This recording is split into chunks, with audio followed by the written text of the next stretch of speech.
Hello friends.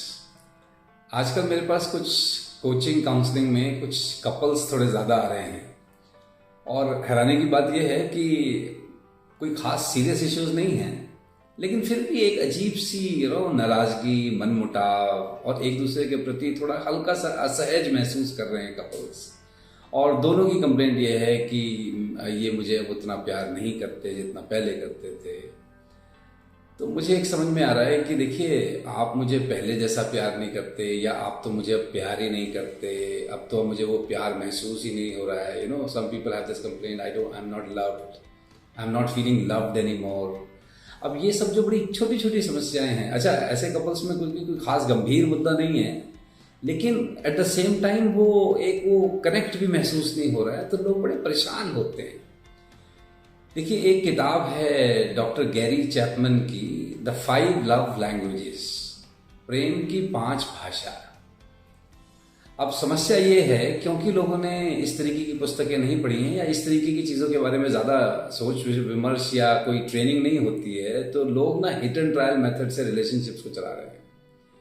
देखिए, हम में से जो लोग किसी भी रिलेशनशिप में, सिर्फ पति पत्नी नहीं, अगर किसी भी प्रेम के संबंध में हैं, तो अब देखिए, जब हम रिलेशनशिप बनाना बहुत आसान काम है, लेकिन रिलेशनशिप निभाना वो थोड़ा उतना आसान नहीं है जितना रिलेशनशिप बनाना। इसीलिए आप देखेंगे आजकल लोग रिलेशनशिप बनाते हैं और फिर फटाफट ब्रेक करते हैं, क्योंकि रिलेशनशिप निभाने में ज़्यादा मेहनत है, बनाना आजकल थोड़ा आसान हो गया है। लेकिन अगर आप उन लोगों में से हैं जिनको रिलेशनशिप निभानी है और रिलेशनशिप की इम्पोर्टेंस को समझते हैं, तो उन्हें चाहिए कि जब भी किसी रिलेशनशिप में जाएं, तो प्रेम की 5 डिफरेंट भाषाएं क्या होती हैं उसके बारे में जानकारी अगर ले लें, तो हम बहुत सी अननेसेसरी, मतलब छोटी छोटी चीज़ों जिनकी वजह से संबंध कई बार खराब होते हैं, विच्छेद होते हैं, उससे बच सकते हैं। ओके, तो आज इस वीडियो में मैं आपको जो डॉक्टर गैरी चैपमैन की किताब है 5 लव लैंग्वेजेस, उसकी मैं 5 आपको बताता हूँ, शायद ये आपके भी काम की हो। देखिए, आपका और मेरा ना प्यार जताने का एक तरीका होता है, लेकिन ज़रूरी नहीं है कि जो मेरा प्यार जताने का तरीका है वही सामने वाले का भी प्यार को रिसीव करने का तरीका हो।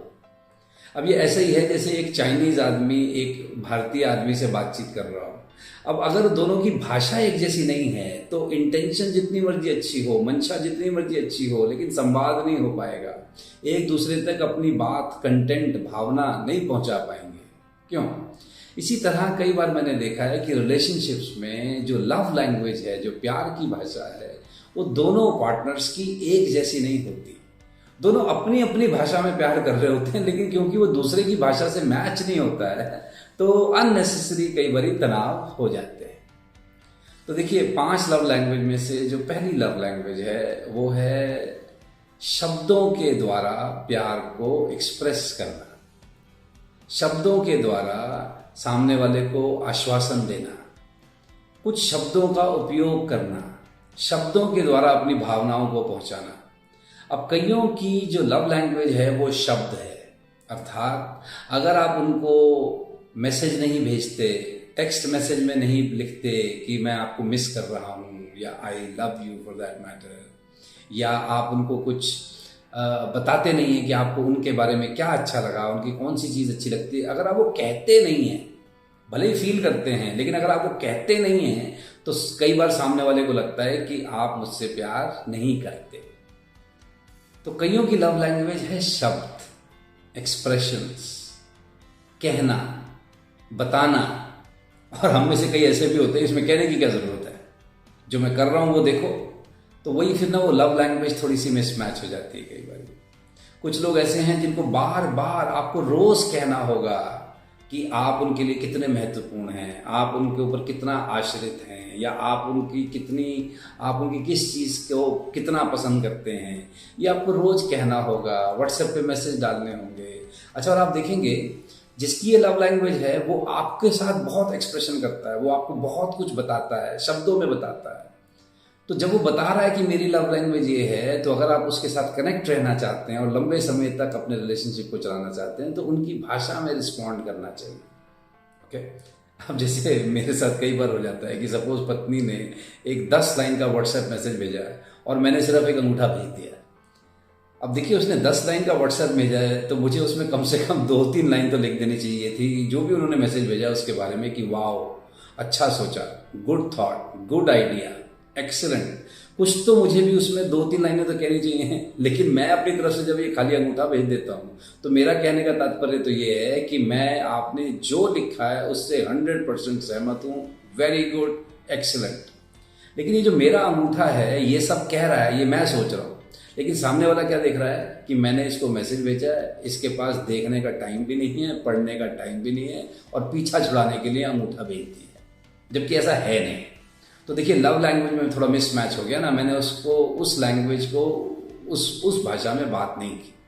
ओके, तो पहला है शब्दों के द्वारा, दूसरी लव लैंग्वेज है गिफ्ट्स, उपहार। अब देखिए जैसे मैं अपना बताऊं तो मुझे गिफ्ट रिसीव करना कोई ऐसा खास, मतलब मैं उत्साहित नहीं होता गिफ्ट रिसीव करने में उतना। लेकिन कई लोग हैं जिनकी लव लैंग्वेज गिफ्ट है। जब तक आपने उनको गिफ्ट नहीं दिया उनको लगता नहीं कि आप उनको प्रेम करते हैं। अच्छा, भले ही आप उनको बहुत कुछ देते हो, लेकिन सपोज बर्थडे पे कुछ ढंग का नहीं देते या एनिवर्सरी पे ढंग का नहीं देते, वैसे चाहे आपने उनको 36,000 चीजें दे रखी हो, लेकिन वो उसको गिफ्ट नहीं मानते। तो कईयों की जो प्यार की भाषा है वो गिफ्ट की है। अच्छा, गिफ्ट में इस बात से फर्क नहीं पड़ता कि गिफ्ट की कीमत कितनी है, गिफ्ट में इस बात से फर्क पड़ता है कि वो कितना सोच समझ के चुना गया गिफ्ट है, उस गिफ्ट को देने के लिए कितनी मेहनत की गई है। ओके, तो अब कई लोग मतलब बोलते बहुत हैं आई लव यू, मेरा तेरे बिना दिल नहीं लगता, दिस एंड दैट, लेकिन सामने वाले की सपोज लव लैंग्वेज गिफ्ट है और आप उनको उपहार नहीं देते या उपहार देने के मौके नहीं बनाते, उपहार देने के कोई मौके ढूंढते नहीं हैं। खाली बर्थडे और एनिवर्सरी की बात नहीं मैं कर रहा हूं। तो जिसकी उपहार की लैंग्वेज है उनके साथ फिर आपको उपहार देकर कनेक्ट करना होता है। तीसरा जो कि बड़ी कॉमन लव लैंग्वेज है वो है समय। कुछ लोग तभी मानते हैं कि आप उनसे प्यार करते हैं जब आप उनको समय देते हैं। जब आप उनके साथ हैं तो आप फोन पे नहीं लगे हुए, आप टेलीविजन पे समाचार नहीं देख रहे या अपना कोई क्रिकेट का मैच नहीं देख रहे, बल्कि आप उनके साथ उनको समय दे रहे हैं, उनकी बात को सुन रहे हैं, उनके साथ बैठ के एक कप चाय पी रहे हैं, भोजन इकट्ठा कर रहे हैं या कहीं वॉक पर इकट्ठे जाते हैं, यहाँ घूमने चले जाते हैं तो खैर वो तो बहुत ही अच्छी बात है। लेकिन आप उनको अगर समय देते हैं, अच्छी क्वालिटी का समय देते हैं, तो उनको लगता है कि आप उनसे प्रेम करते हैं। लेकिन अगर आप उनको समय नहीं देते सपोज, और क्योंकि समय नहीं देते इसलिए आप उनको महंगे महंगे गिफ्ट देते हैं, तो वो तब चलेगा कि अगर उनकी लव लैंग्वेज भी गिफ्ट वाली हो। तो अगर उनकी लव लैंग्वेज समय वाली है तो फिर आपको समय जरूर देना हो।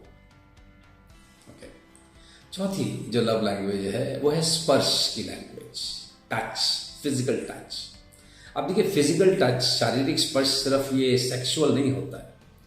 शारीरिक टच का मतलब ये भी है कि देखिए अगर आपने किसी का हाथ में रखकर आप बैठे हैं, बात सुन रहे हैं, वो टच भी कई बार आपकी भावनाओं को दूसरे तक पहुंचाता है कि आप उनकी कितनी कदर करते हैं, आप उनके साथ कितने प्रेम में हैं।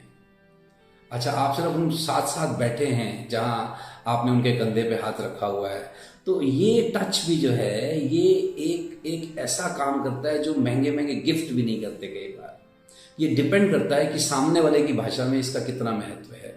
शारीरिक टच, स्पर्श, गले मिलना, हाथ में हाथ रखना, कंधे पे हाथ रखना, राइट। तो शारीरिक स्पर्श की अपने में बहुत महत्व है और आप सब लोग जानते हैं इस पर कितनी रिसर्च हो गई है कि जब शारीरिक स्पर्श होता है तो हमारे शरीर के अंदर वो जो हैप्पी हार्मोन्स हैं वो रिलीज होते हैं, राइट। तो इसकी अपना महत्व है। अगर सपोज किसी रिलेशनशिप में, अब आजकल थोड़ी सी लॉन्ग डिस्टेंस रिलेशनशिप भी हो गई हैं, तो वहाँ कई बारी इसी के अभाव में संबंधों में कटुता आ जाती है। तो कईयों के लिए शारीरिक स्पर्श जो है वो अति आवश्यक है। इसके अभाव में उनको वो फील नहीं होता कि उनको प्यार कोई करता है या उनको प्यार किया जा रहा है। और जो पांचवी जो एक भाषा है लव लैंग्वेज वो है कृत्य, कोई कार्य, कोई एक्टिविटी। जैसे फॉर एग्जाम्पल आप आज बच्चों को स्कूल छोड़ने चले गए, आपने थोड़ा किचन में सपोज अगर वाइफ को हाथ बटा दिया है, या वाइफ ने सपोज हस्बैंड की किसी प्रेजेंटेशन में कोई उनकी मदद कर दी है, उनको कोई नया आइडिया दे दिया है, मतलब कोई भी आपने ऐसा काम किया है जिससे आपने अपने पार्टनर के जीवन में थोड़ा आराम बढ़ाया है, कोई वैल्यू ऐड की है। अगर आप ऐसा करते हैं तो सामने वाले को कई बार जो अगर उनकी लव लैंग्वेज एक्शन है, क्रिया है, कोई कृत्य है, कोई सेवा है, तो फिर आप उनको कम्युनिकेट कर रहे हैं कि देखिए how much I love you. तो ये 5 डिफरेंट लव लैंग्वेजेस हैं। मेरा आपसे निवेदन है, इसमें सबसे पहला काम आपको ये करना है, पहले तो आप पता कीजिए आपकी इन 5 में से कौन सी टॉप 1 और 2 लव लैंग्वेजेस हैं। अपने उस टॉप की लव लैंग्वेज को अपने पार्टनर को बताइए, नंबर 1। नंबर 2, अपने पार्टनर की कौन सी टॉप 2 लव लैंग्वेजेस हैं उनको समझिए और दोनों आपस में बैठ करके कोई सिस्टम बनाइए कि भाई ठीक है, मैं आपकी इस लव लैंग्वेज के लिए इतना एडजस्ट करूंगा, आप मेरी इस लव लैंग्वेज के लिए इतना एडजस्ट कीजिए। जैसे फॉर एग्जांपल मैं मतलब हिंदुस्तानी पतियों की तरफ से इस वक्त एक विनम्र निवेदन कर रहा हूँ। अब जैसे सपोज कई पति लोग जो है बहुत व्यस्त हैं काम में, काम के सिलसिले में उनको परिवार से दूर रहना पड़ता है। तो अब आप देखिए वो जो स्पर्श वाली लैंग्वेज है या जो वो समय वाली जो भाषा है उसमें वो अपना प्रेम नहीं दिखा पा रहे, लेकिन वो व्यक्ति क्या कर रहा है, ये जो समय वो अपने परिवार को नहीं दे पा रहा है, ये जो स्पर्श आपको वो टच नहीं दे पा रहे हैं, वो इसके लिए क्या कर रहे हैं, वो उसके लिए बाहर और मेहनत कर रहे हैं, पदोन्नति प्राप्त कर रहे हैं, उनकी इनकम में इजाफा हो रहा है, उनके पद में इजाफा हो रहा है। तो उनको क्या लगता है कि चलो ठीक है, इसके बदले में पिछली बार मैंने तुम्हें इतने का ये गिफ्ट दिया था, अब की बार मैं तुम्हें महंगा गिफ्ट दूंगा। देखिए, एक व्यक्ति अपना जो समय नहीं लगा पाया, जो आपके साथ नहीं रह पाया, उसके बदले अगर गिफ्ट दे रहे हैं आपको, कोई अच्छा गिफ्ट दे रहे हैं, मैं ये नहीं कह रहा हूँ कि ये समय को कंपनसेट कर सकता है, वो मैं नहीं कह रहा हूँ, लेकिन देखिए उनकी लव लैंग्वेज देखिए ना, उनके हिसाब से तो उन्होंने अपना पूरा जो जीवन और समय दे करके जो कमाया है उसका कुछ हिस्सा वो आपको गिफ्ट के रूप में देने को तैयार हैं। तो उनकी भी इस लव लैंग्वेज को अप्रिशिएट कीजिए। सिर्फ ये कि कोई सामने वाला ही मेरी लव लैंग्वेज से एडजस्ट करे, अगर दोनों पार्टनर ऐसा सोचेंगे फिर तो देखिए बड़ा कठिन है। रिलेशनशिप तब चलेगी जब दोनों पार्टनर्स एक दूसरे की लव लैंग्वेज को समझें और अकॉर्डिंगली अपने बिहेवियर्स में दोनों लोग कुछ एडजस्टमेंट करें। तो जैसा कि मैंने कहा, पहले तो अपनी लव लैंग्वेज कौन सी है आपकी, जरा उसको थोड़ा सा पहचानिए। आपके पार्टनर की लव लैंग्वेज क्या है उसको पहचानिए। अच्छा, अगर आप में से कई ऐसे बंधु हैं जिनको समझ नहीं आ रहा जी कि मेरी कौन सी लव लैंग्वेज है, इन 5 में से मेरी कौन सी है, तो कोई घबराने की बात नहीं है। कई लोगों के साथ ऐसा होता है, उनको अपनी लव लैंग्वेज के बारे में क्लैरिटी नहीं होती। तो मेरा आपसे प्रश्न ये है कि अपने आप से एक सवाल पूछिए कि जब आप छोटे थे तो आपके माता पिता आपको अपना प्रेम दिखाने के लिए इन 5 में से किस चीज का ज्यादा इस्तेमाल करते थे? और चांस ये है कि जिस चीज का वो ज्यादा इस्तेमाल करते थे वही जाने अनजाने में आपकी लव लैंग्वेज बन जाती है। अगर इससे भी कोई आइडिया नहीं आ रहा तो फिर ये सोचिए कि जब आपके आसपास का कोई व्यक्ति कुछ ऐसा करता है जो आपको अच्छा लगता है, प्यारा लगता है, तो आप इन 5 में से क्या ज्यादा करते हैं? जरा इसके बारे में सोचिए। तो जो आप ज्यादा करते हैं तो इसका मतलब साफ है कि वो आपकी लव लैंग्वेज है। अब दिक्कत पता है क्या होती है? मेरी लव लैंग्वेज सपोज उपहार है, ओके, उपहार देना है, उपहार दे के मैं ये बता रहा हूं कि मैं तुमसे कितना प्यार करता हूं। लेकिन अब दिक्कत पता है क्या है? सामने वाला सपोज सोचता है कि उसकी जो सामने वाले की जो लव लैंग्वेज है वो है शब्द। वो शब्दों से मुझे कहता रहता है कि तुम बहुत अच्छे हो, मेरा तुम्हारे बिना जीवन कैसे चलता, लेकिन अब मुझे गिफ्ट नहीं दे रहा सपोज। तो अब हो क्या रहा है कि वो सब कुछ कह रहा है लेकिन वो मेरे काम का नहीं है। मुझे लगता है ये सब तो बकवास है। मेन तो ये है जब कोई गिफ्ट देता, right? So different people have different love language. सब अलग अलग लोगों की अलग अलग प्यार की भाषा है। तो एक दूसरे की प्यार की भाषा को प्यार से समझें और प्यार से समझाएं। देखिए ये रिलेशनशिप को चलाना ऐसे ही है जैसे गाड़ी चलाना भी है। रिलेशनशिप का जो टैंक है ना साहब, इसमें प्यार का जो फ्यूल है ये लगातार भरते रहना चाहिए। और ये लगातार हम कब भरेंगे? जब हमें पता होगा कि हमारी जो रिलेशनशिप की जो व्हीकल है इसमें फ्यूल कौन से वाला डलता है। तो ये 5 तरीके के फ्यूल मैंने आपको बताए हैं, बस ध्यान ये रखिए गलत टैंक में गलत फ्यूल डालने से कई बार नुकसान भी हो सकता है। Think about it. Thank you.